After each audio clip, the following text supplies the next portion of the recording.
सीताराम सीताराम सीताराम कहिए, जाए विधि राखे राम, आए विधि रहिए।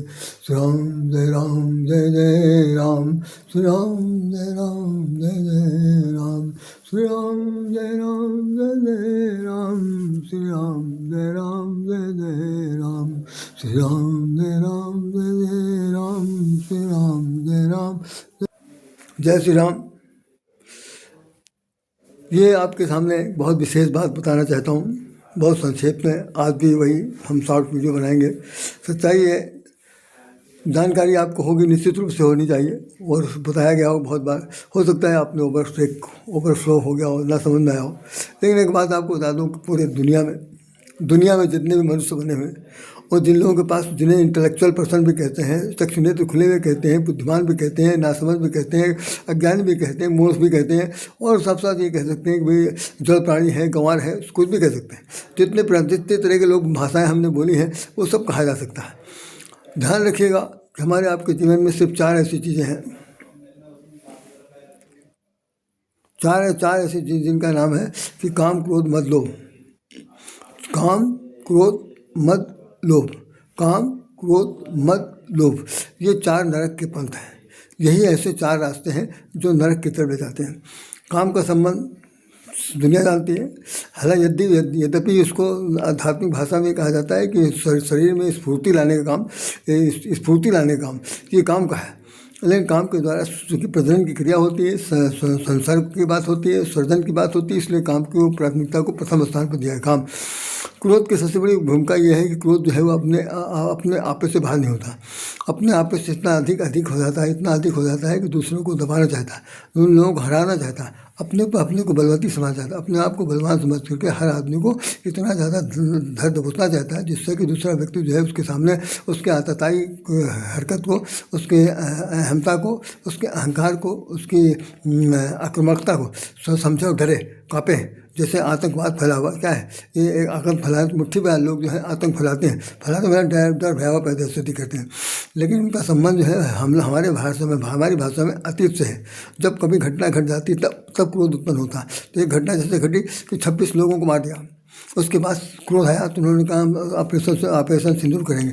इससे पहले क्रोध नहीं था हमारे भारत दोस्त, अब क्रोध आ गया। अब क्रोध जो आ गया है, ऑपरेशन सिंदूर निरंतर चलेगा। अब माइक लाल कोई बच नहीं सकता किसी की मत। चलिए, क्रोध हो गया। काम क्रोध लोभ जो एक ऐसी समस्या है जिसका समाधान मरते दम तक, चारपाई पर लेटा होगा तब भी ख़त्म नहीं होने वाला, क्योंकि हवस बहुत बड़ी चीज़ें नहीं हो सकता। फिर लोभ के बाद मोह, ओह सबसे बड़ी स्थिति, उससे सब तीनों के ऊपर उठ करके मोह है जिसका नाम अंधा। वैसे तो कामांधता भी होती है, लोभानता भी होती है, क्रोधानता भी होती है, सबके अंदर अंधापन होता है। जब दिखाई नहीं पड़ रहा तो क्या करेंगे? दिखाई जब नहीं पड़ रहा तो जो कुछ होगा समझो समझना करिए, विचार में करिए, चाहे व्यवहार में करिए। लेकिन इन सब चीज़ों का जो अंतिम परिणति है, अंतिम परिणाम जो है, अंतिम जो फल है, वो क्या है? नरक की तरफ जाएगा। नरक के जीवन जीने के लिए विवश कर सकता है। तो ऐसी स्थिति में हमारे यहाँ बताया गया काम क्रोध मद लोभ 4 नरक के पंथ। रामचरित मानस की चौपाई है, और उत्तरकांड उसमें सुंदरकांड देख लीजिए। उसके बाद एक और बात वाली है, काम क्रोध मद लोभ, तीन ही बताया, काम क्रोध मद लोभ।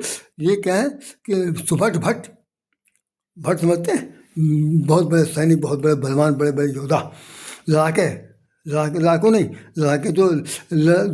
का दो अर्थ है। एक तो है कि जो हमेशा लड़ा के ही सांस लेते हैं, लड़ा करके ही एक दूसरे को लड़ा करके जो सांस ले उसका नाम क्रोध, और खुद लड़ पाए उसका नाम ही क्रोध।